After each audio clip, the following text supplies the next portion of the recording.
Hello. Welcome to Fright Night. No, we already...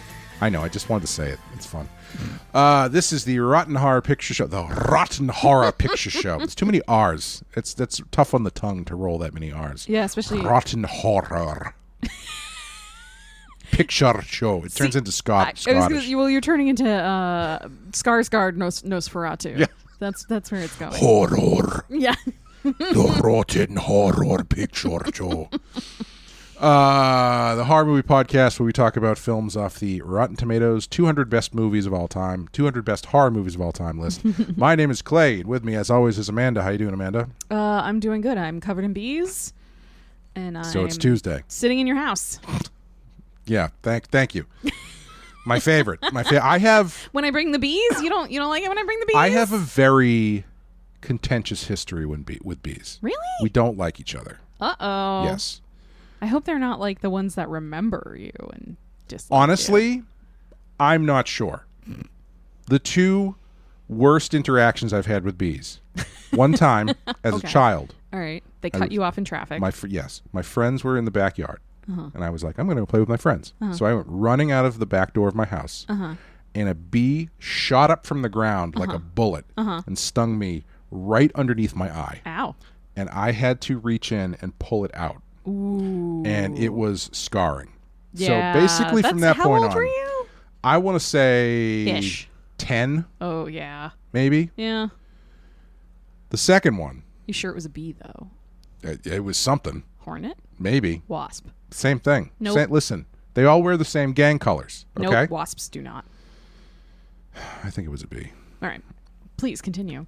Tell us about your trauma. The second one. I bill by the hour. This one's a lot funnier. We went apple picking maybe 10 years ago. And my reticence with bees already set in because apple picking is just like you're going to a bee rave. Yeah, you're going to their house. Yes. Yeah. So I'm on, got my head in a swivel the whole time. I make it through the entire experience, no bee problems. So we go back to the little, hut or general store area. Yes. Get ourselves a cider donut. For those who are not from New England. Get ourselves a cider donut, glass of cider. I'm feeling good about myself. Pick some apples with no issues. I step foot outside. A bee stings me on the inside of my forearm, which causes me to reflexively dump the entire thing of cider on my shirt.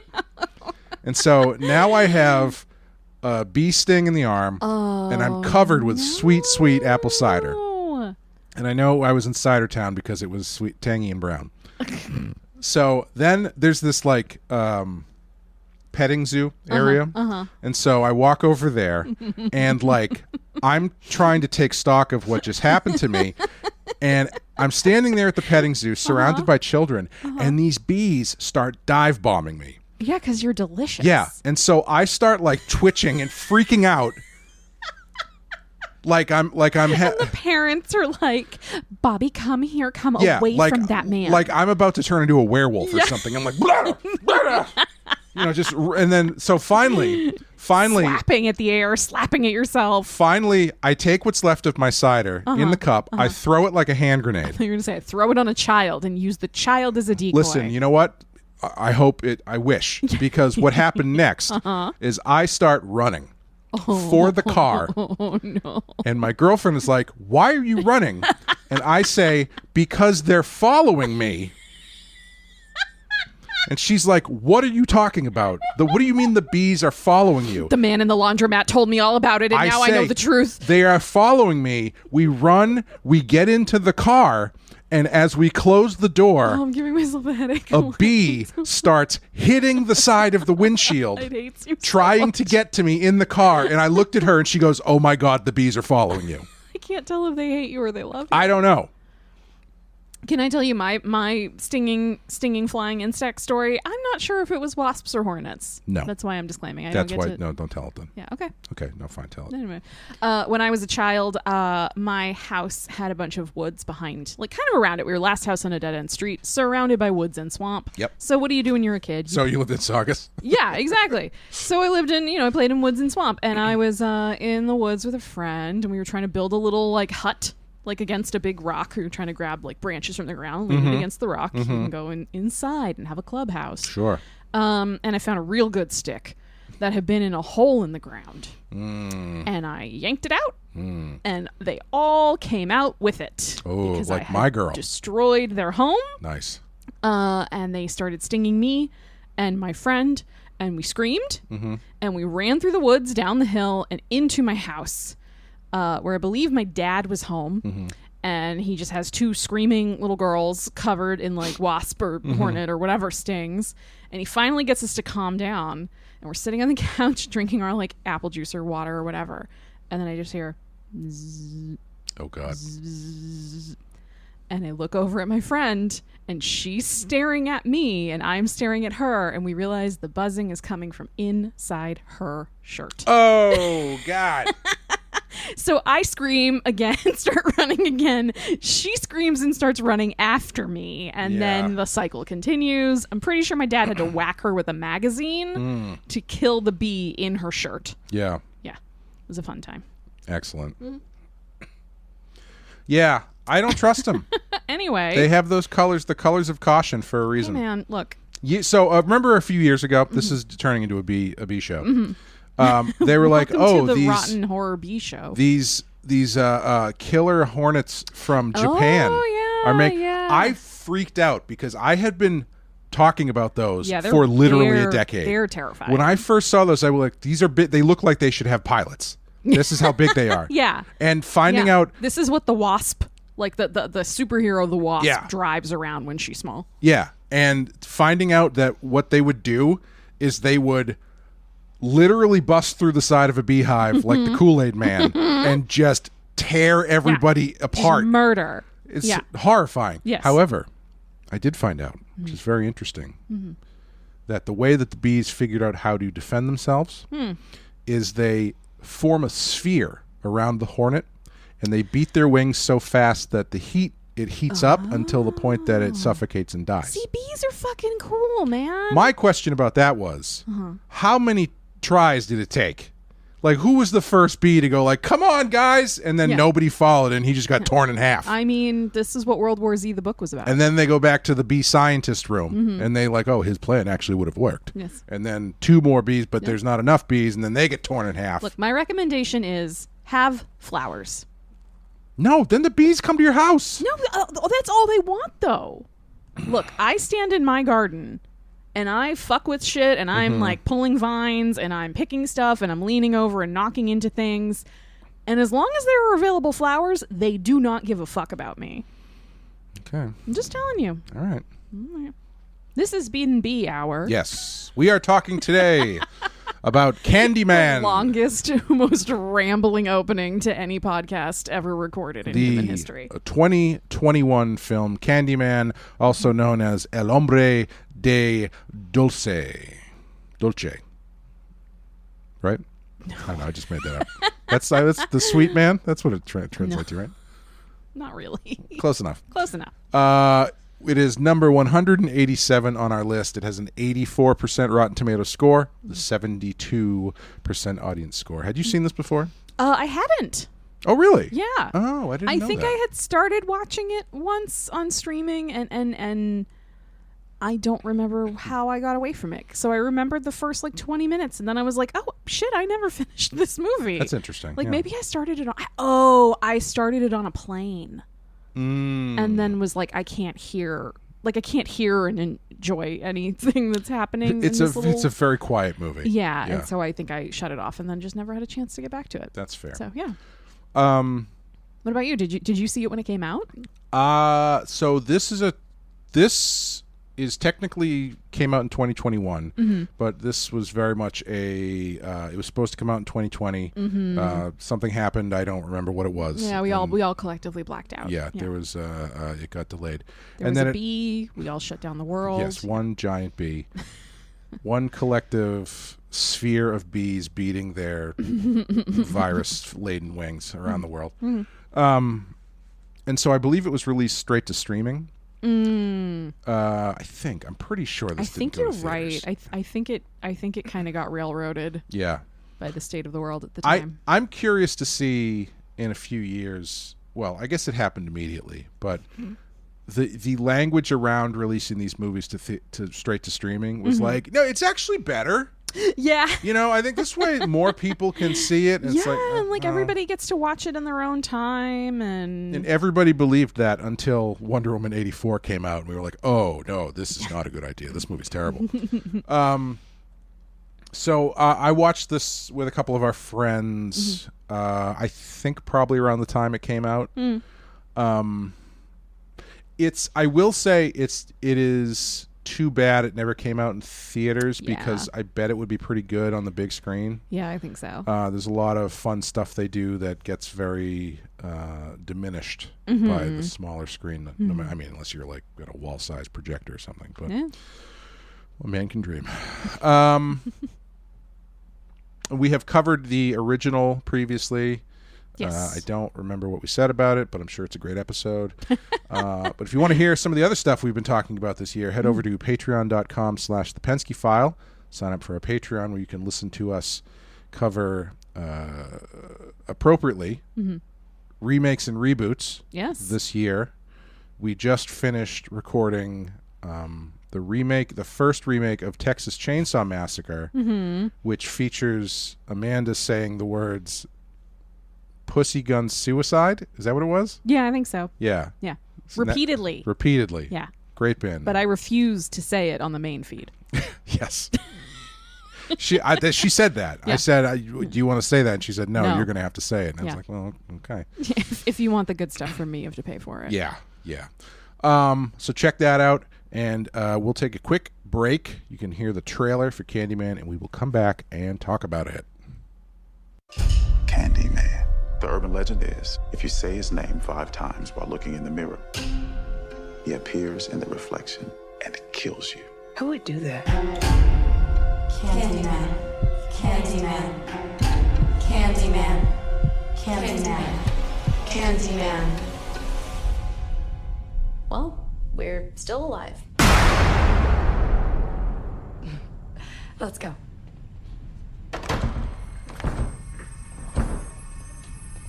Trina, you broke the door.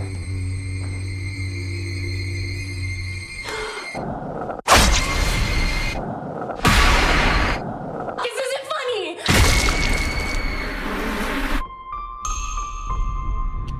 I feel really connected to this neighborhood. Cabrini Green. It was a project. I just moved in around the corner. The old candy factory. I'm an artist. You looking for Candyman? He's the monster that's part of this neighborhood. Why are you drawn to this? I'm hoping to spread the story all about Candyman. The mirror invites you to summon him. You should say his name. I dare you. Candyman. Candyman. Candyman. Candyman. Don't say that. Candyman.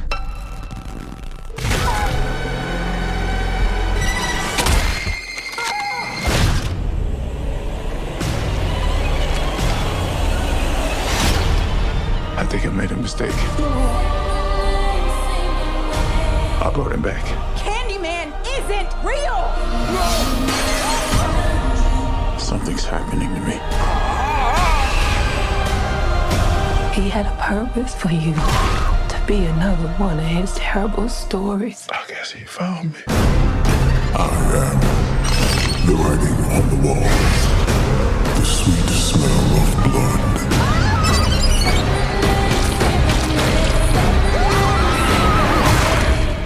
Be my victim. This isn't real. It's not real. Candyman.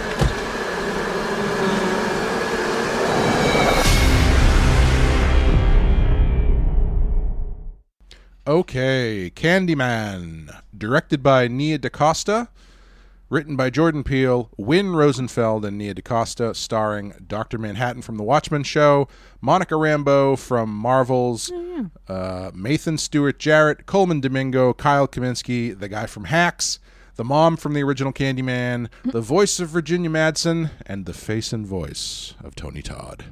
Amanda, what happens in Candyman? For decades, the housing projects of Chicago's Cabrini Green were terrorized by a ghost story about a supernatural, hook-handed killer. In present day, an artist begins to explore the macabre history of Candyman, not knowing it would unravel his sanity and unleash a terrifying wave of violence that puts him on a collision course with destiny. Sure. You just looked like you were about to say something. Like you were very thoughtful about that. No, I was just musing. About bees. Yeah. Well, Clay, some things you'll find in the 2021 Candyman include shadow puppets. Yeah, great shadow puppets. Very Yeah. cool. Yeah.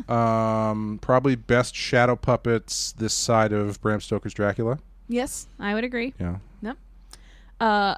Do they do shadow puppets in the Babadook?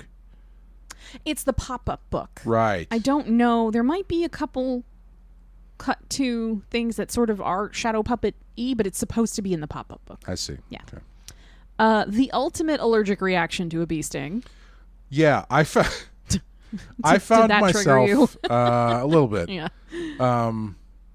After I got stung on the arm that time, I went to, I did my own research, and I wrapped my arm, smothered it in toothpaste and wrapped my arm with a bandage because I read that was supposed to stop it from hurting and or itching. Is this why you now have a hook for a hand? Yes, it is, because it ate away at my arm.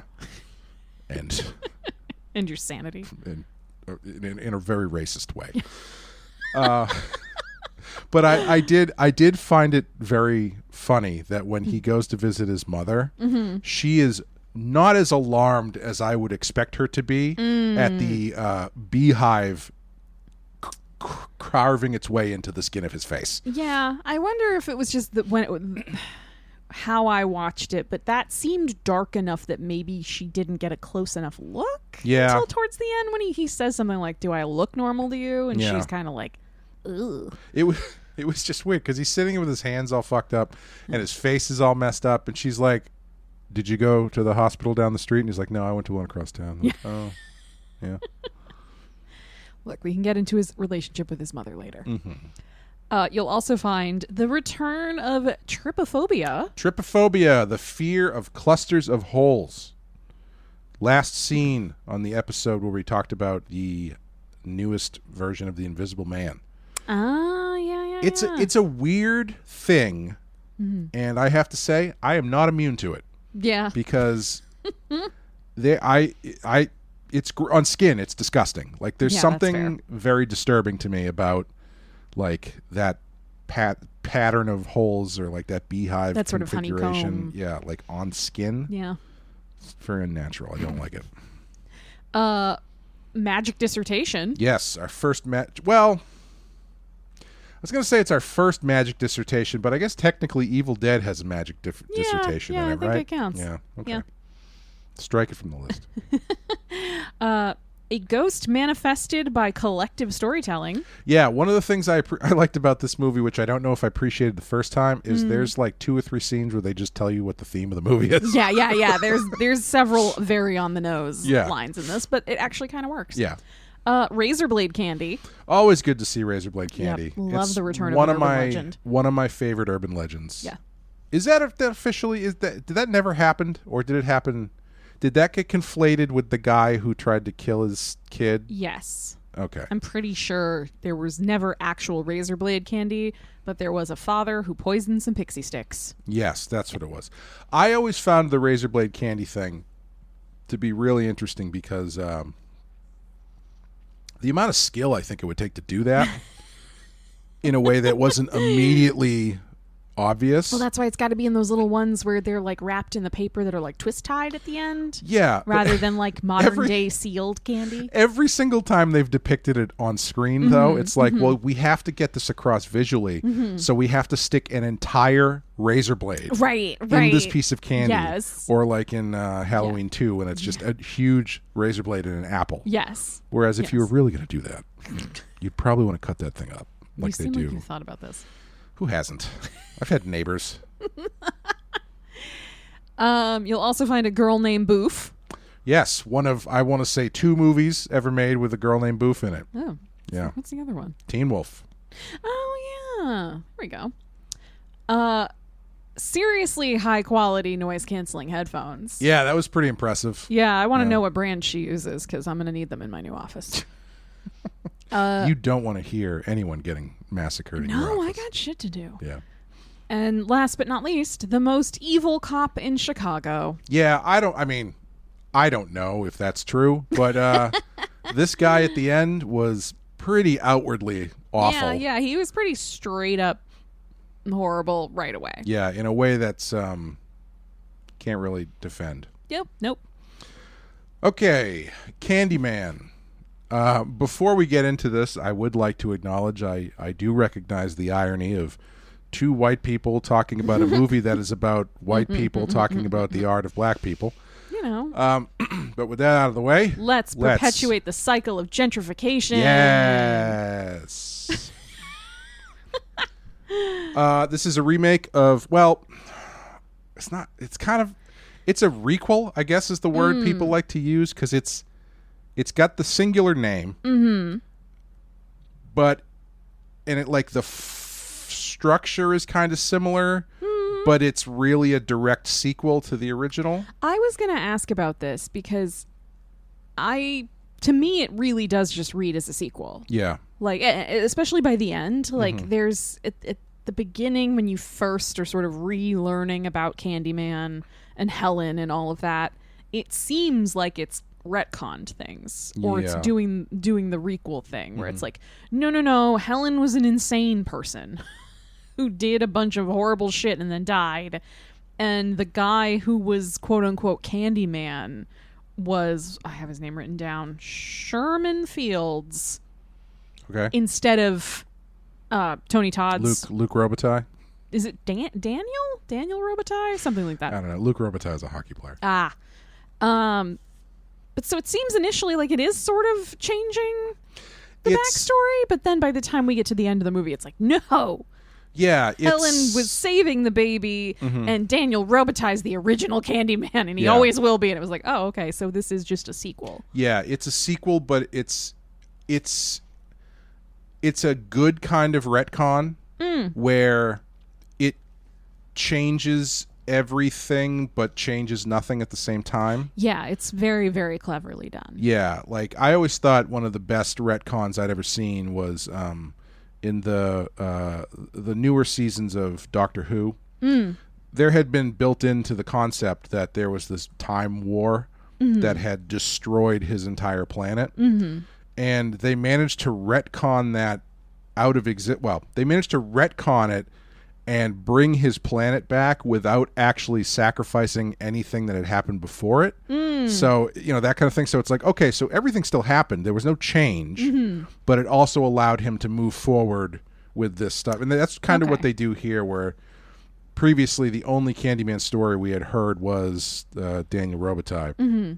And here they're expanding the mythos into this more generational kind of not to diminish it, but African American version of The Crow, kind of.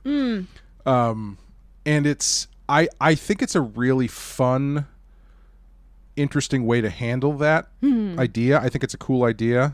As cool as an avenging spirit based on generational racism can be. Yeah.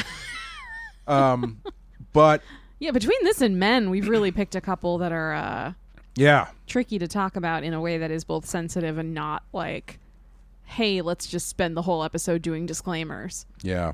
Next time we'll be watching a movie from the 40s where it's just white guys. Oh boy. And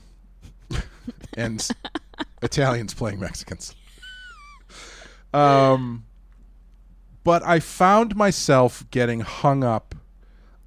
I felt like there was kind of the plot was kind of fighting with itself, especially as you get towards the end. Okay. Because like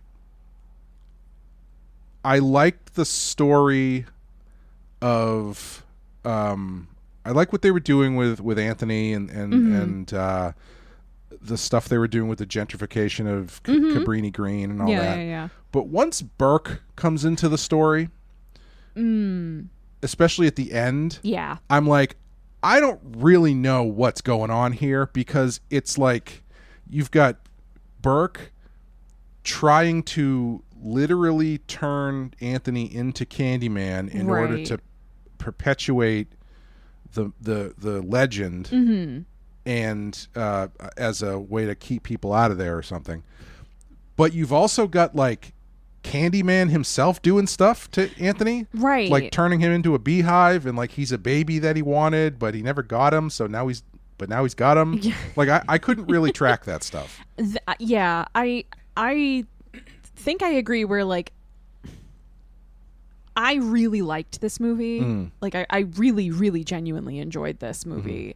I think it's doing so much though. Like visually it looks great, and thematically it has so many themes. Yeah. It's dealing with racism and ghettoization and gentrification and art and generational trauma writ large, like in a whole community of people, versus generational trauma on a smaller scale, looking at both Anthony and Brianna, and their like it includes their troubled sort of family trees. Yeah, that thing kind of threw me too. The thing with her dad, I was like, right. And all of it's really, I think all of it's well done to an extent. I think the Burke stuff does kind of start to fall apart a little bit, but it kind of has a symptom of like too many good and interesting ideas, and they didn't want to lose any of them, so they tried to fit them all in. And by the end, you're kind of like, you could have pulled a little bit of this back. Like, we didn't really need the stuff about Brianna and her dad having also been an artist and also had some sort of psychotic episode that also ended up in him dead. Right. Like, that's very sad, and yes, it provides an interesting arc for her character of like, how do I keep ending up here? Witnessing the men that I love who are artistic and creative being destroyed by that very creativity. Like, but you don't really need it. Like, you don't really need it in the story, and it's sort of like trying to give her more to do, but it's not really adding anything for her to do in the main storyline. It's just throwing in these flashbacks and then giving an excuse for her and her brother Troy to have like one conversation where he's like, you don't need to be responsible for another person like this. Yeah, she doesn't have a ton to do in the movie. Which sucks, because I think they could have done more. I think if you had kind of left some of that part out and focused more on the tension in their relationship, of the fact that she is an art dealer and she's curating gallery shows, and he's an artist who hasn't had anything successful in a few years. And so there's this like, is he riding her coattails the way Troy first implies and then very overtly says, like, get off your ass and start painting again and earn your keep. Right, yeah. And then towards the end of the I didn't feel attacked by that at all. No, I'm sure you didn't. But then by the end, whether it's just through like, people being macabre or virality or whatever, all of the art people are starting to say, hey, we're actually really interested in Anthony's new work. We think there's really something amazing about it. Like, she's kind of then by the end being forced, even when she's kind of scared of him and wants to stay away from him.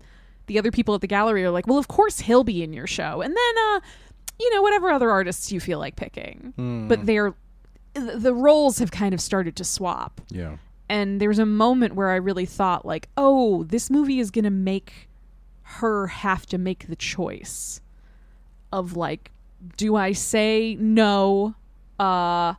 Anthony's actually like, I'm not working with him. I'm not comfortable working with him anymore.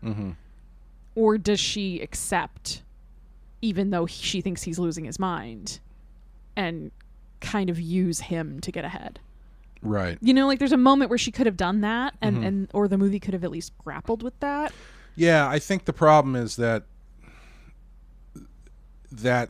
isn't really what it's about.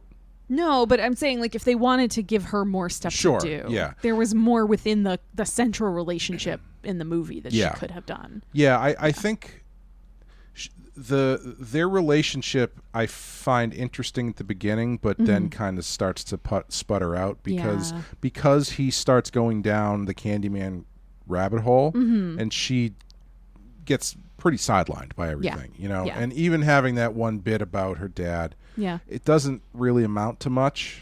And I think there's another version of this where she becomes more of a involved viewer, like kind of like The Fly, where she's watching him deteriorate, and she's trying to figure out what the hell's going on. But the way that this is structured, she's not the main character, right? And so they just don't spend a ton of... I wonder if there's more of her. There was more of her originally.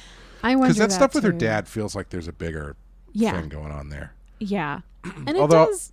No, go ahead. Oh, just that this movie does. I think it wants you to think about commodification. Oh, definitely, yeah. And taking, you know, pain, whether it's kind of the big historical pain or your personal pain, and turning it into something that can be dissected and bought and sold and give entertainment and value to others who are going to take advantage of it. And I think by the end of the movie, that has also kind of been lost a little bit. Yeah, it once it goes full monster movie, you kind of lose it, and then they try to bring it back at the end with the stuff with the cops, and you know that works fine enough, I guess. But but I think there's a lot of interesting stuff going on. You know, I think the gentrification angle is very strong, even though it's not something they really spend a lot of time talking about. But I found the setup of this to be really interesting, because they're talking about the gentrification of Cabrini Green. You're seeing all of these different places that have now sprung up. Like there's the art gallery, there's the school. The school is something like it's like a private school or something in Cabrini Green. The high rises they're living in. And that's the thing. They are also living there. Right. You know? Right. So they are participating in this gentrification, in which is what that art critic says to him. Yeah. But she is also ignoring the history of the thing that he's grappling with. And so it's like, I like that they're kind of giving you this stuff, but they're not spoon feeding you. It's not like preaching at you. Right. It like there's no one in this who's like a pure either side of the aisle kind of person in this, because Anthony is taking advantage of this. Like he's taking advantage of what he sees to be an urban legend, which is relayed to him by a guy who witnessed this guy get killed. Right. And he's like, sweet, Candyman. Yeah. You know? Yeah. And the guy who's telling him is also working, you know, probably not a great paying job running a laundromat. Right. Right. But that's kind of what I was getting at with like the possibility for having Brianna do a little bit more in there, is it's like you can play with that idea of like the complicity within the system, you know, of the fact that no one is purely virtuous by any standards in this, and everybody is sort of sucked in and has to participate in this somehow to get ahead, which I find interesting, and I like it as well. Like you're saying, like, the movie's not saying like, look how horrible gentrification is, full stop. Yeah. It's kind of saying like, no, it's complicated. There is no straight up just like, this is good, this is bad, the end. It's all more nuanced than we like things to be. Yeah. There was a little bit of it though where I was kind of like, one of my least favorite genres, well, I don't know if it's a genre, but trends that can be put into movies is when the creative behind the movie chooses to take out their frustrations on the critic. Because I don't know. I always the worst example is, I don't know if you've ever seen M. Night Shyamalan's Lady in the Water. No. But there's a critic character in that, and it's clearly there so M. Night Shyamalan can beat up on a movie critic. And the fact that Candyman, his first two victims are a gallery owner and an art critic. Mm-hmm. Give me a little tinge of that. Because like when at the gallery show, when Anthony is explaining his art to the woman, like even I was rolling my eyes. I'm like, ugh. But I mean, maybe that's just me because I come from that. Like I've been to a lot of art viewings where people are explaining what they were going for, and it's usually not something that you feel like listening to all of. It's also like, you know, they don't go into this in the movie, but like she's a woman and she's having this man explain his piece to her, and I'm sure she gets that a lot, right? Like she's a professional art critic, right? Yeah. And there's a little bit of like, why don't you just let her view and experience it on her own? Like, why not let her have whatever reaction and feelings she's going to have towards it without you trying to guide her into what you want her to get out of it? Because that would be frustrating for anybody, I think. You know, like if you're just trying to like look around at a gallery and unsolicited, somebody is like, now let me tell you what this means. Even if they're the person who made it, you're kind of like, well, can you just like, you made it. If you did a good enough job, I'm going to get the point. Right. And if you didn't do a good enough job, it's maybe not hitting the mark you want it to. And that's also good feed. Like, you know, but I know he's trying to kind of weigh the scale in his favor by holding her hand through it verbally. I have a question though. When he goes to her apartment for the interview, even after clearly really disliking her and having her she really dislikes his art, do you think he goes on purpose to set her up? Do you think he kind of goes there with the little bit part of his mind going, if this Candyman thing is real, maybe I'll just tell her to go try it out? I don't know. Yeah. Because one of the other things that they touch on, first time, before we get into that, I just wanted to mention my favorite send-up of that sort of art critiquing culture is from my favorite show, The Prisoner, where there's an episode where obviously he's trying to figure out how to get away from the village. Yep. And they're holding an art exhibit where everybody in the village is supposed to make an art piece, and everybody else just does portraits of number 2, the guy in charge. But number 6, our hero, builds this abstract art piece, which is actually different sections that when combined turns into a boat. Because it's the only way he could get access to tools. Yeah. Is if he was like, I'm building an art piece. Yes, I need this for my art. It's a deconstructed boat. And then when they're all the judges are looking at it, and like number 2 is like, what does it mean? And he goes, it means what it is. And they're like, oh. It's like, that's the best possible art response I've ever heard is, it means what it is. What were we talking about? We were talking about the art critic. Does he set her up? Yeah.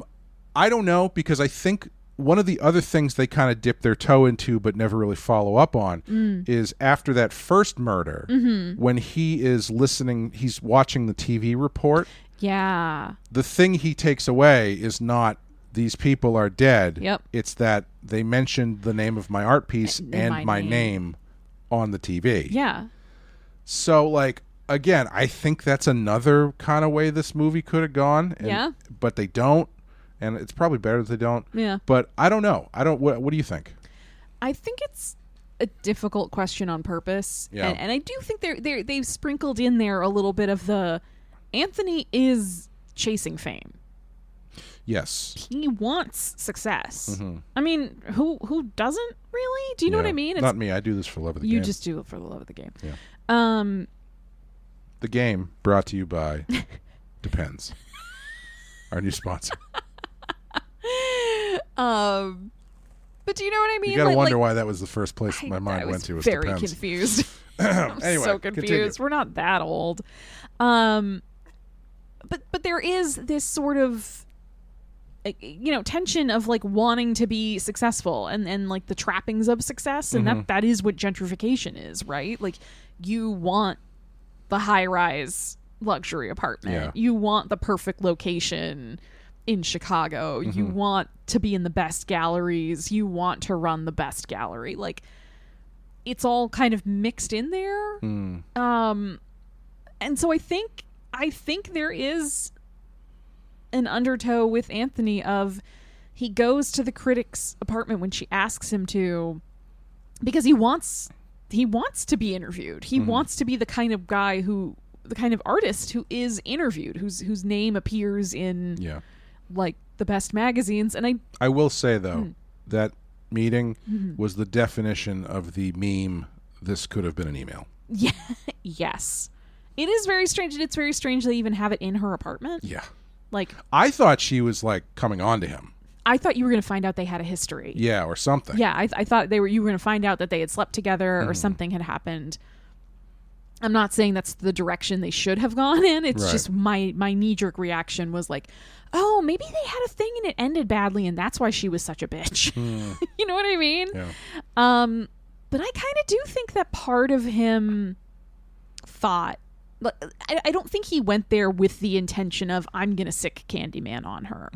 But I do think that there was a little part of him deep down that when the interview wasn't fawning and it wasn't sort of like, I was wrong, you're amazing, and things were getting a little contentious and she was still sort of pushing back against him, I do think there was like a little piece of him when he told her, all right, maybe you need to experience it. Why don't you go into the bathroom and say Candyman in the mirror? Go on, try it. Yeah. And he's daring. He literally dares her to do it. Yeah. And, at this point, like a little piece of him has got to start wondering, like, is this real? Sure. Yeah. Well, I mean, he seems pretty freaked out later in that scene. Yes. When, what's his name? Smiley Watson? Sherman Helmsley? Sherman Fields. Sherman Fields. When he shows up in the mirror. Terrifying horror movie staple, Smiley Watson. I don't know. That could be a pretty good. If that guy was named Smiley, that'd be pretty good. That's my Halloween costume, Smiley Watson. He seems pretty freaked out by it. He's not like, ooh, yes. But at that point, he still doesn't. I think he hasn't really interacted with Candyman at that point. Yeah, and he definitely, I think, hasn't come to grips with the fact that it's him. Like, yeah. Do you know what I mean? I think seeing it in the mirror like that and having the mirrored movements and things, that's a different level of like, oh, I summoned Candyman once, to like, oh no, he is somehow attached to me. Yeah. That's another thing that we can talk about in a bit. But I do like that scene because while he is daring her to do it for whatever reason he might be, what he's also doing is kind of a continuation of the scene at the art gallery, because like the thing when he starts going off about whatever and then she starts going off about gentrification, she's not wrong. Right. Like the first wave is usually artists who are looking for cheap rent, yada, yada, yada. But he's not wrong either. Right. Yeah. And when he goes to her place, him saying, well, why don't you go try it then? It's kind of confronting her with this thing. It's like, well, you have a lot of things to say about this. Right. But you're still afraid to say it into a mirror. Right. There's still a part of you that is affected by this, even though you're, shitting on it. Right. And I do think he has, a great point of, if we're gonna trace all of these back to like the ghetto, who do you think built the ghetto? Like, where did they come from? That's what he says. Yeah. And I think the way he puts it is like just I don't know. I got a lot of the way he put it, where he said like a city cuts a community off and waits for it to die. Like, I thought that was a great summation of the whole Cabrini Green. Like the whole process that had been happened is you shuttle these people that you consider undesirable into one area, and then you just sort of wait for it to eat itself. Yeah. I just realized that the Elvis Presley song "In the Ghetto" is actually about this movie. On a cold and gray Chicago morn, another something child is born in the ghetto. I wonder if that's actually an Elvis Presley song or It someone is. else wrote it. Oh, he didn't write it. Yeah. It is weird that the next line starts, and there's Candyman. He's got a big hook for a hand, and he's got to stand in the ghetto. Yeah, I think it's so tough to focus in on one thing. I can't decide if it's a plus or a minus for this movie, because like I feel like you can really start to drill down into a lot of these things, but ultimately the movie's not really drilling down into a lot of them. It's almost like it doesn't have the space to. It really doesn't. Much happening, and they're also trying to include enough of the original Candyman sort of mythology and everything, and adding more on top of it, because in original Candyman we have, I mean, the big urban legend is the killer with a hook for a hand. Yeah. Right? And then the secondary urban legend is the Bloody Mary style, say the name into a mirror. Because Daniel's got a hook for a hand in a bathroom mirror, he will stand. And then the you ghetto. also have the urban legend of they were living in the walls. Right. Yeah. Those are all in this. And then we also have Candy, Razor Blade Candy, and I think I wrote down another one even. Like there's just Is it Candyman or Candy's Man? Candy's Man. Is it like Attorneys General? Yeah, I think so. Okay. Candy's Man. No. Yes. Candyman. If there's more than one, it's Candyman. Candymen. If he represented more than one style of confection, he would be Candy's Man. Yes. Gotcha. Yes. But you know what I mean? Like we're building in all of these sort of like urban legend folk tale things too. Yeah. And then the retconned mythology of Candyman with Sherman Fields, and then we're also trying to get back to Tony Todd Candyman with Daniel Robitaille. Like there's so many layers, and then the reveal, the big reveal of the movie, which is that Anthony is the baby from the original. Like that there's on a cold and gray Chicago morn. Do you want to just sing the song? Another I can be quiet for like 5 minutes while you sing the song. Cursed demon child is born in the ghetto. But yeah, there's so and we've got Helen is still lurking at the edges of this movie. I love that Helen has become her own urban legend. Yeah, like, absolutely. Which is kind of the point of the original. It's kind of the point of the right? original. It's like it's a little bit more literalized in that she turns into a Candy's man or Candy person, excuse me. And, look, women can be candy men too. That's true. I mean, what's the line from Anchorman? This is the 70s. Women can do stuff now. But like, yeah, I like that they talk about her. She has her own urban legend, which is very fun. And then he gets the original tapes. Yes. Of her speaking. Yes. I liked that touch a lot. Yeah. Yeah.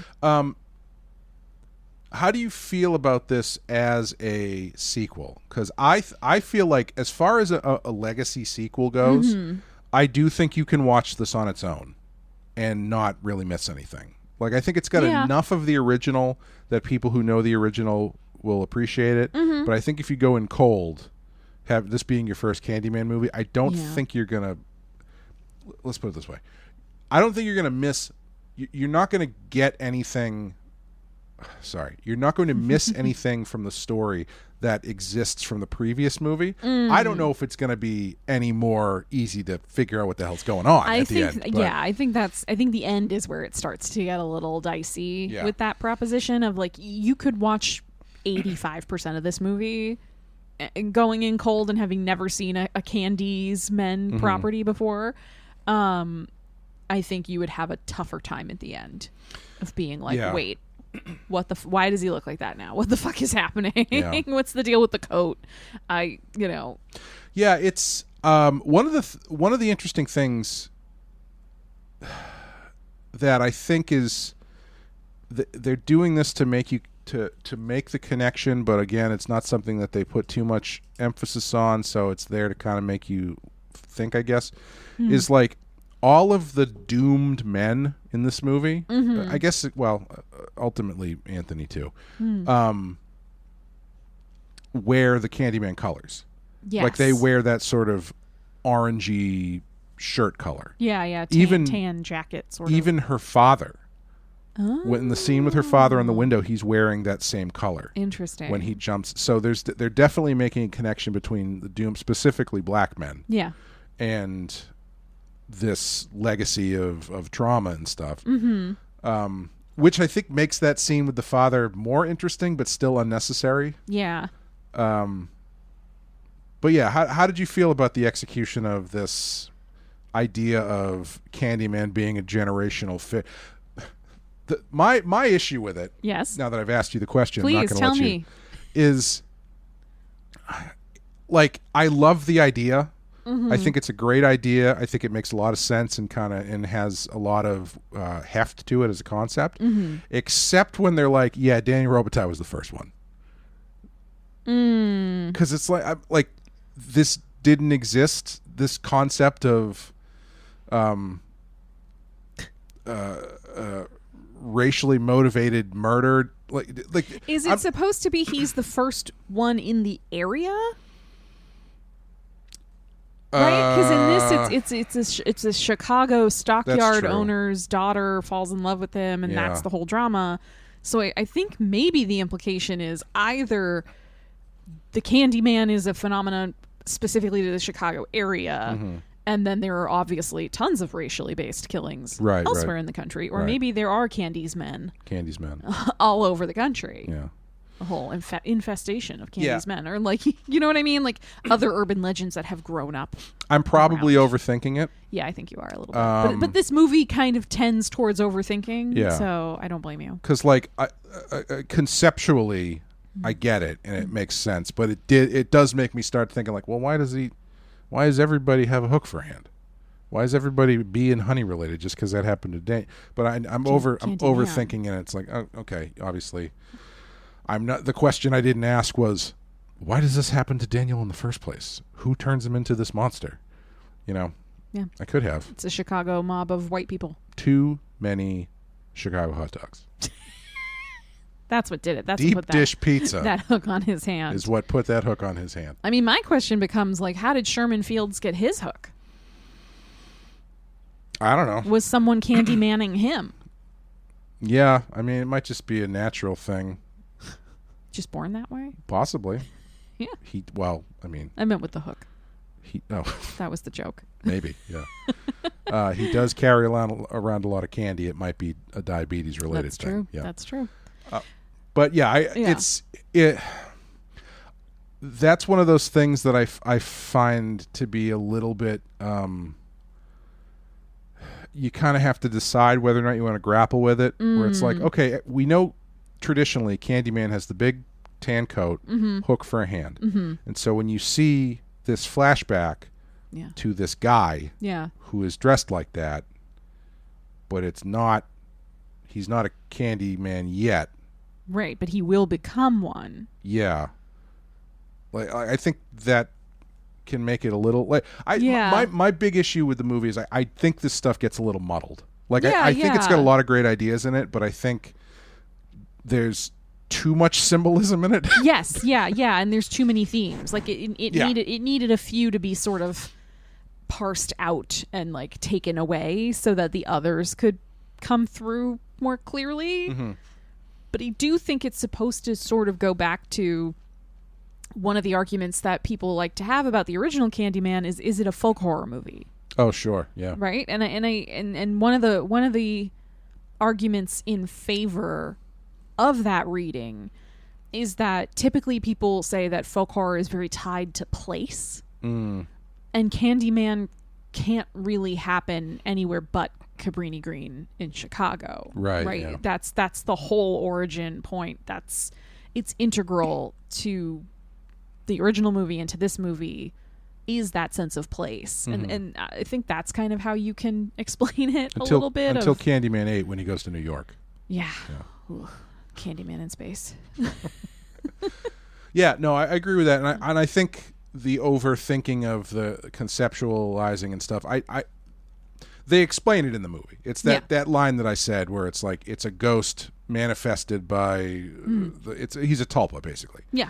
And I think that's all you need. Yeah, and I do think that it is tying it to a singular place is really interesting. I just find myself thinking like, so in the original Candyman, whether or not this makes a ton of sense, wants Helen. Yes. That's his goal in the movie is Helen. Yes, and or the baby. I'm not totally sure what his goal is in this, because I feel like he's being used as another thematic element, but they're also trying to give him story stuff to do, and I'm not really sure what his story stuff is meant to be. Like, what is he after? Is he...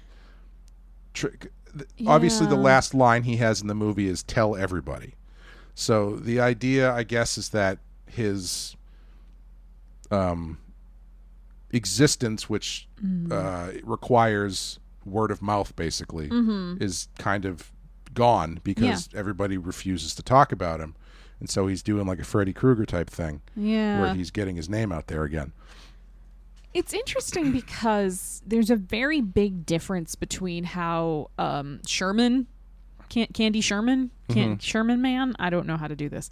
There's a very big difference in how the Sherman Candyman behaves or functions versus Daniel Robitaille Candyman, even versus Anthony Candyman at the end. Where Please, it's Candyman. Yeah. Anthony Candyman. Anthony Candyman. It's his Christian name. But the original Candyman very much had a goal, like you're saying. There was a sense Helen. He's sort of at the mercy of his, I don't know if you want to call it a curse or just the legend that kind of has built up around him has put some sort of parameters on how he can move through the world. But he has a goal, and it seems like he has a sense of free will. Like, I've spotted this white lady, and I'm taking her. Helen. Yeah. She's mine, and I'm going to make everything really complicated, and I'm going to kill a lot of people to get this lady. I just really like the idea of him being like, "This is my wife, Yeah. Helen." That's pretty much what he wants. Helen Candyman.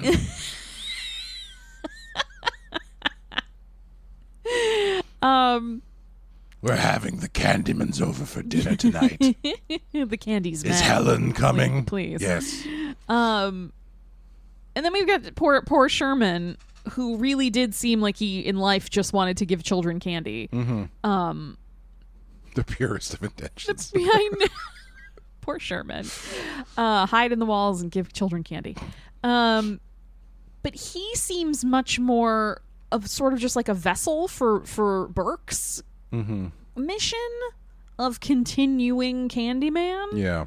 Right? Like, it's sort of like he doesn't really have he's not after anybody specifically. I don't think Sherman Candyman ever talks. No. I think he just sort of, like, I know by the time he is a Candyman and is being summoned via mirror, he was beaten to death so badly that all you can hear is how his breath wheezes when he breathes. That's sort of the sign that he's there. Like, you can listen for it sometimes, which I think is great. But he never speaks. And then once Anthony has taken on the mantle of Candyman, we're back to having the sort of charismatic Candyman who has a point of view, who has goals and wants, and is going to sort of take control of his own legend a little bit. Where whenever somebody summons Sherman Candyman, they die. Right. Yeah. The person who summons Anthony Candyman is Brianna, and she lives.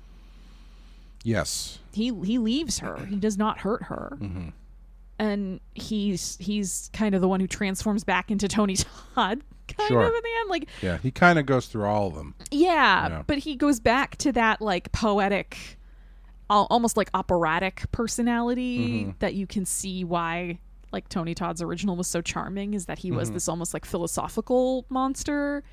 And we're back to that at the end with big speeches and very dramatic moments and covered in bees. Like, we're back to that. And it's just, I don't know. It's interesting to me that they all behave differently too. Yeah. Yeah, that's one of the things that trips me up too, because it's like, is Sherman acting on his own, or is he acting as a... So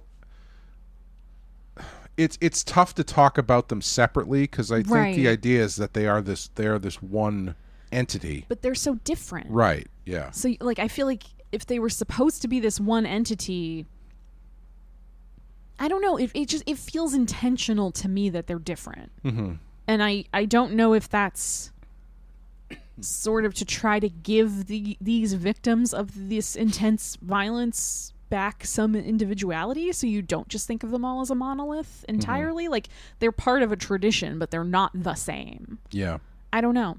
I'm just trying to figure it out. Yeah, and it goes from like Candyman kind of acting as a vengeance demon for Anthony specifically, to just general Candyman shenanigans. Right. When it comes to like the girls at the... But even there, he's acting in sort of a spirit of vengeance. Right. Because they're picking on the girl. Yeah, I don't know if I'm supposed to like what he's doing. You know, like, he seems... Yeah. The people who get killed in this are almost exclusively mean white people. And they're setting Candyman up as this history of violence and revenge and stuff like that. But what the reason if you're putting those two things together in every Candyman appearance, what he's ultimately doing is getting revenge for kind of really silly things. Well, it's the summoning, right? Yeah. Like, everybody who gets killed by Candyman in this movie said his name 5 times into a mirror. Yeah, I guess technically it's their own fault, but... Yeah, but I mean, yeah, it's this weird, like... I don't know, at one point, the brother, Troy, and his boyfriend, like, the boyfriend starts being like, I'm going to do it. I'm going to Candyman. Candyman. And Troy's just like, you fucking stop it right now. Like, you will not. I was gonna say, I kind of love that he's just like, no, we don't fuck around with that shit. We're not doing that. That's for idiots. Leave it to the idiots. Yes. And then all the idiots get killed. I know we talked about this in the first Candyman, but I've always wondered why it's 5 and not 3, because it's so many. 5 is a lot. Yeah. And is there some sort of hierarchy, like, why does Beetlejuice get 3 but Candyman needs 5? And I think it's just kind of like a fail, like, are you sure you want to do this? Yeah. Because you can say it 3 times and still kind of be like, maybe I won't do it. Yeah. But Beetlejuice, by that 3rd time, you're screwed. Yeah. Bloody Mary, same way. Yep. Candyman at least gives you an out. Right. Really think about the choices you're making while you make them. Yes. Yeah. Go ahead. Just how do you feel about the whole sequence with Burke at the end, kidnapping Brianna and Anthony and bringing them to the church and fully Candymanning Anthony? Like, visually, I think it's cool. Yeah. But again, I don't know what's going on. Yeah. I don't know why he's turning into a beehive. I don't know why. Like, it's actually, I found myself thinking about Halloween 2018 and how the doctor character is purposefully trying to send Michael in the direction of killing everybody. Yeah. Bringing him and Laurie back together. Yeah. And this had like a similar kind of feeling, but I was just lost on. So he's trying to bring back Candyman because he wants to get all the white people out of Cabrini Green or something. But why does he have to be so literal about it? Well, and is it also like, at this point, when he was a kid, he's the reason why Sherman gets brutally murdered by the cops. Right. Like, he screams, and it triggers a horrible reaction from the police. And then later on, his sister and her friend, there's like the flashback. I think it's his sister and her friend do the Candyman thing in the mirror. Yeah. And Candyman kills them, and he peeks in the door and sees it. Do you think he's just crazy? Like, is he just fully insane, and like the guilt over like all of it has driven him to be like, well, I have to make this mean something? I mean, I'm just going to lean all the way into weaponizing the Candyman. But again, we're in the weeds so deep now. Yeah, it's really tough to tell because Burke as a character really only serves a purpose as the guy who knows everything. And then to turn him into this weird kidnapping, monster creating guy. Yeah. And like, he understands that Anthony is the baby. Yeah. Because he says, like, I always knew the baby would come back or something. Yeah. And the baby bit is the one element from the original that I think gets lost in translation. Yeah. Because, like, I don't even remember what he wanted with the baby in the first one. I think it was just like, hey, Helen, if you don't do what I say, I'm going to kill this baby. I think you might be right. I think it was more along those lines. Is like, someone's going to be a sacrifice, and it's either going to be you or it's going to be this innocent child. Yeah. So when you get to this moment where it's like we're revealing what's going on, it just doesn't really make any, like, so he's being aggressively literal about what he's trying to do. Yes. He's got the coat for some reason. Yeah, he cuts off his hand. Cuts his hand off, jams a spear into it. Pretty intense. Yeah. Isn't it like more interesting if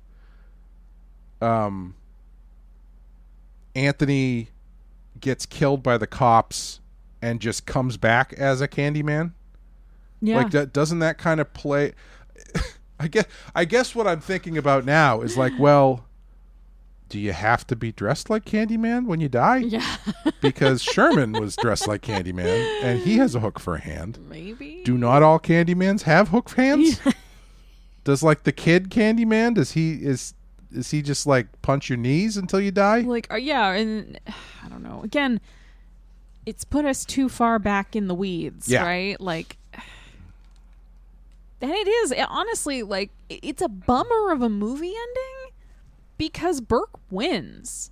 Yeah, everything he says comes true. Yeah. He gets the Candyman of his dreams, and he gets kind of retconned into this poor innocent man who called in a tip to the cops and then got brutally murdered by the crazy hook man. And then the cops come and do horrible stuff and kill Anthony, who didn't do anything wrong.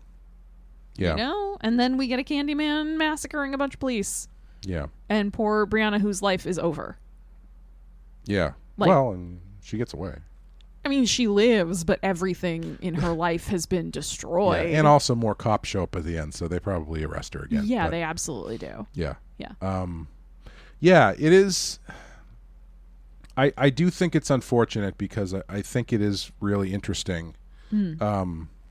Leading up, like that ending to me feels like we don't really know how to get out of this, so let's do something crazy. Like, I think it's I don't know how many different things come from different versions of the script, because like him turning into the beehive body seems kind of not really related to anything else going on except the fact that it's just happening. Yeah, that might be from a different version. I don't know. Well, I kind of thought the whole point was that once he was stung by the bee, he was sort of infected. Right? Like, yeah, I guess that's the most literal.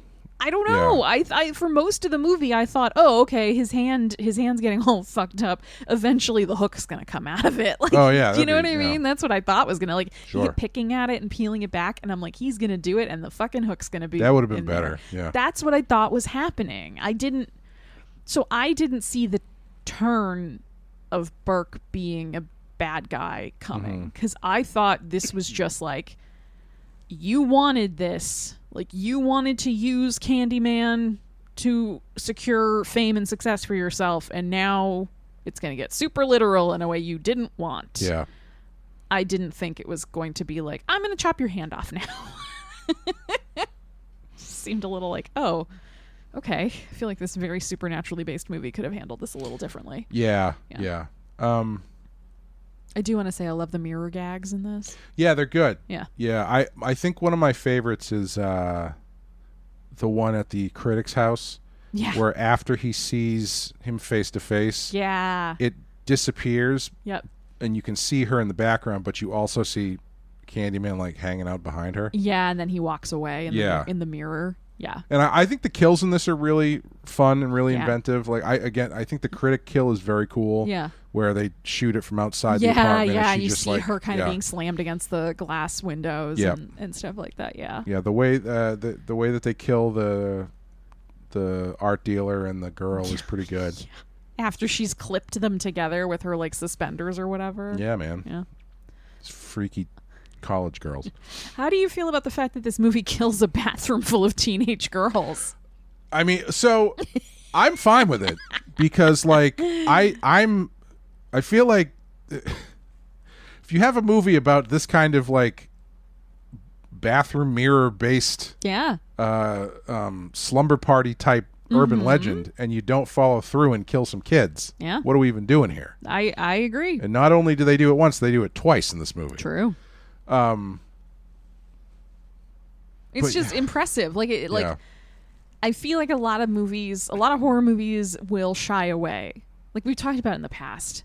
Like there are a lot of movies that will last minute kind of shy away from killing the kids. Mm-hmm. And then for instance, like the Evil Dead remake where they really killed the kids. Yes. Evil Dead Rise, that's Evil Dead it. Rise, Evil yes. Dead Rise, that's it. But yeah, I mean, I appreciate that this one was willing to go there, and it's bloody enough, but it's not like super explicit. Right. Do you know what I mean? Yeah. Yeah, I think it all kind of comes. It makes it. Again, I think it kind of muddles things a bit because the way you present Candyman in this is this sort of spirit of generational vengeance. So, like, there's kind of an anti-hero element to him, but at the same time, he's also killing children. Right. So, where are you supposed to fall on this? Like, do you want him to succeed? Do you not want him to succeed? I don't know. Maybe. I actually think it's a harder argument in the original. Yeah. You know, where in the original, I mean, maybe it is just the Tony Todd of it all, but there is something like the tragic romantic hero about him that is appealing, and he's still very bad. Right. Do you know what I mean? Like, he's not a good guy. He's not the hero. He's not even really an anti-hero. Yeah. Like, he is a force of revenge and death and destruction, and that's pretty much all he can be. And I feel like in this movie, it's much sadder in a lot of ways because you're just seeing these like innocent men, one after another, get forced into becoming this boogeyman, literally. Yeah, I mean, maybe I'm thinking about it wrong. And the point, it's not that he's this sort of vengeance anti-hero as much as he is the reaping of what they're sowing. Yes. Yeah, that's You know? how I've been thinking about it. At least in this one. Yeah, because it is tough when you are humanizing the people who turn into Candyman, and then they turn into this spirit who is pretty objectively awful. Yeah. It's like, what are we supposed to? But I think it makes more sense that he's just this like whirlwind of you fuck around and find out kind of. Yeah. What do you think about Anthony in general as a character? I like that actor. I think he's good. I love that actor. I could listen to him read the phone book. Like, he has a great voice. They did realize we got to get someone who's got a good voice. Yeah. Because obviously Tony Todd. Yes. Yep. Good voice. Yeah. I like Anthony as a character, and not just because he's generally likable, but like he is complicated. He's, I think, very conflicted in different points. He wants to do certain type of work, but he also wants it to be accepted and praised. Mm-hmm. And I think that's very relatable. Mm-hmm. Like there's the direction his heart is pulling him in. Like when he makes the paintings at first, early on, that he shows Brianna, and she's like, oh, okay. Yeah. And he's like, I've never felt more connected to something I've made my whole life. Yeah. And she's just like, wow. Yeah, I mean, I was thinking to myself, man, I was like, yeah, I don't know about this one, but those weird ass paintings you do later in the movie are fucking incredible. Oh yeah. Like, I don't know how you went from this like graphic, kind of big color pop art thing into whatever this messy face stuff is. But you're going in the right direction as you go slowly insane. Yeah. But you know what I mean? Is I feel like that's kind of relatable. No, it is, because I do comic conventions and nobody wants my prints of Barton Fink. They're like, we want Batman, we want Deadpool. Nobody wants Willem Dafoe from Wild at Heart. I mean, somebody bought that amazing Nosferatu. That's true. One you did, which was fucking incredible, by the way. It's funny. Look, Amanda, I know. But I like Anthony. I think it's unfortunate that you sort of know he's doomed. Yeah. Like after a point in this movie, you're like, oh, this guy's fucked. Yeah. Like he's fucked. And like, especially there's a point at which the movie sort of pivots away from him and more towards Brianna. And that's when I really knew he was fucked. Oh yeah. Like this movie is about the cycle of violence against black men. Mm-hmm. And so it's probably not going to end well for him just based off of that. Right. And then when we start focusing more and more on Brianna, I was just like, oh no. We're losing sight of him, like as he's descending into madness and kind of descending into the Candyman persona. He as a person is just leached away and leached away and leached away until all that's left is like a shell for the symbolism instead of the person you started the movie with. So I like him as a character, but by the very nature of the movie, he just gets lost. Yeah, he has a strange ending too, because the action is clear, but you never see him. Like after what's his face? After Burke gets killed. Yeah, she's like holding Anthony. Yep. And then we get the silhouette of a cop. And off screen, he gets shot, and then you don't see him again until he comes floating out as Candyman. And even when he does, he's very obscured by the bees. Yeah, not the bees. Mm-hmm. Mm-hmm. Yeah, interesting. Who's to say? I have no thoughts on the matter. Can I read you my favorite line from this movie? Yes. Ain't a dick on the planet good enough to offset a demonology hobby. I knew that's what it was going to be. I was going to say that at the end, but damn it, it's so good. Yeah. The only other thing that I found interesting, and I can't remember how the timing lines up, but I found it.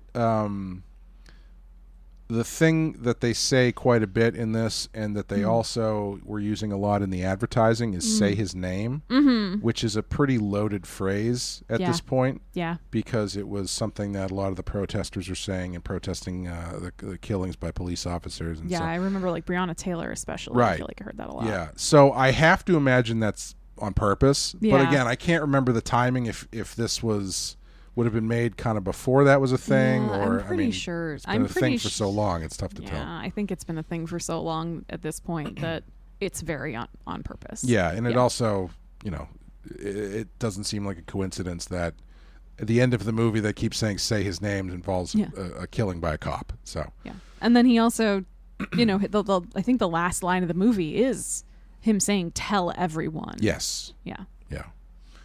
Did you like the Tony Todd shot at the end? I think so. I'm still kind of mulling it over. I have mixed feelings about it, I think, but I think I'm generally falling on the side of I liked it because it is sort of like connecting it all back together into one. I thought it looked good. Yeah, it looked very good. Probably one of the better de-aging shots they've put in one of these. And I mean, it's like 10 seconds. Yeah, surrounded by bees. It's right. Yeah, they can obscure a lot of the imperfections with all the bees. Yeah, and it's kind of bittersweet to watch it because obviously Tony Todd just died. Yeah. Earlier this year. Yeah, he was a tough one to lose because I don't think anybody really knew he was sick. I mean, I didn't anyway. Yeah. Usually you hear that stuff, but have you seen the new Final Destination yet? No, not yet. He's in it. Yeah. He's great. But as soon as he shows up, it was like, oh, he has cancer. Yeah. Clearly. Well, we saw him a few years ago. Yeah, it wasn't that long ago. Yeah. And it was looked all right to me. post COVID lockdowns. Right. Like I remember that. Yeah. And But that stuff works fast, unfortunately. Yeah. Was there anything else you wanted to talk about, or do you want to wrap it up? I think we can wrap it up. Yeah. I will say I find myself really liking the Candyman theme. Yeah. And they use it a few times in this. Oh, I want to talk about the end credits. I think the end credits are incredible. Yeah, I love that font.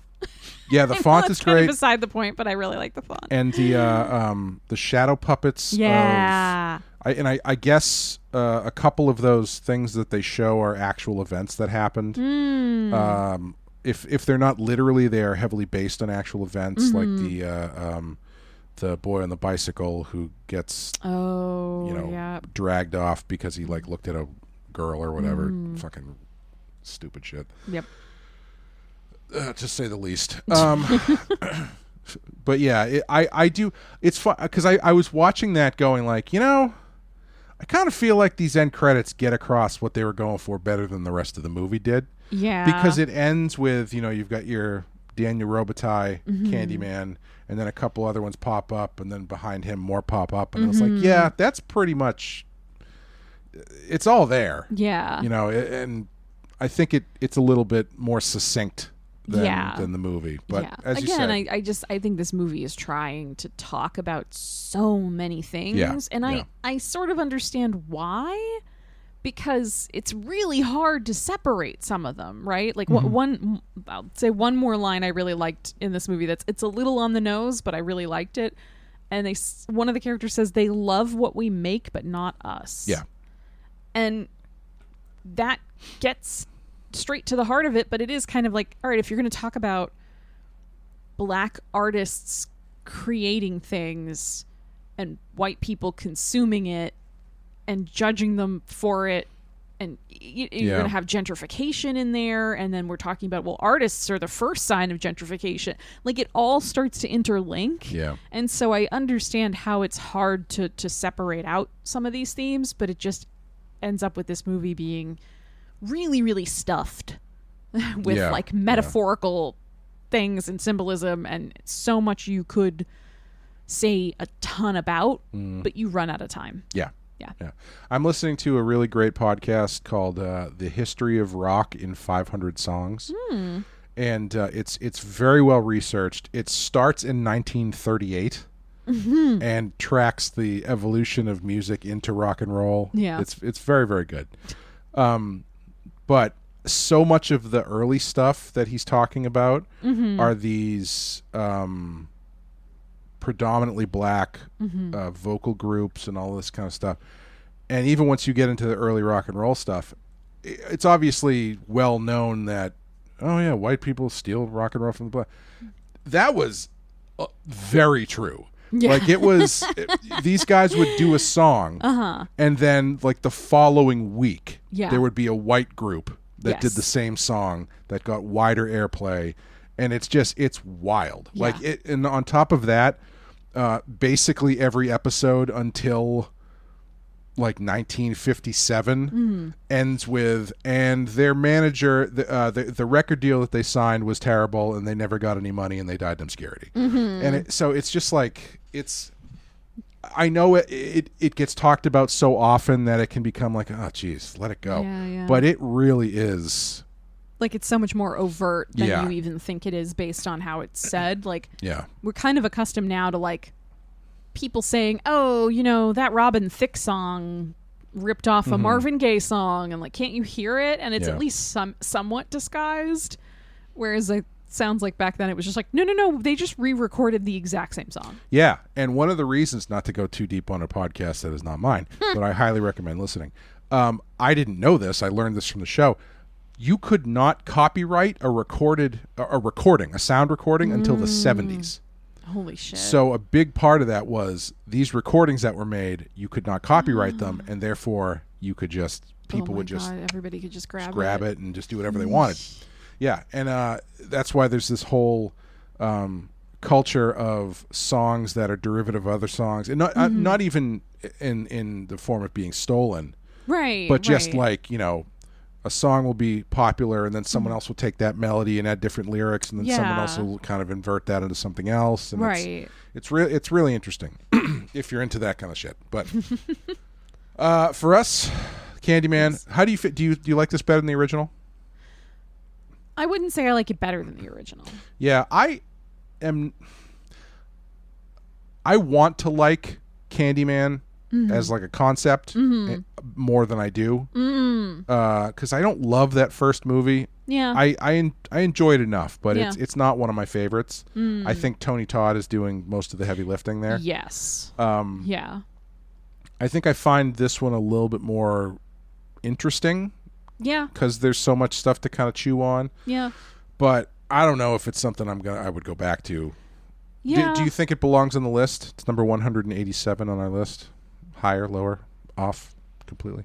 I actually feel pretty good about where it's at. Yeah, because I think it takes. You know, we've been talking on our Patreon coverage a lot about remakes and reboots. Patreon.com/PenskyPod. And I think this is one of the rare. Whether you want to call it a reboot or a requel or a sequel or whatever, this is a rare one where it took a lot from the original and actually had interesting stuff to say about it. Yeah, it does. It's definitely not a, hey, remember this fest? Right. Which a lot of these tend to be, where it's like, oh, I remember that knife. Yeah. Right. Like this one, I don't feel the need to argue. Like I think this one justifies its existence pretty quickly. Yeah.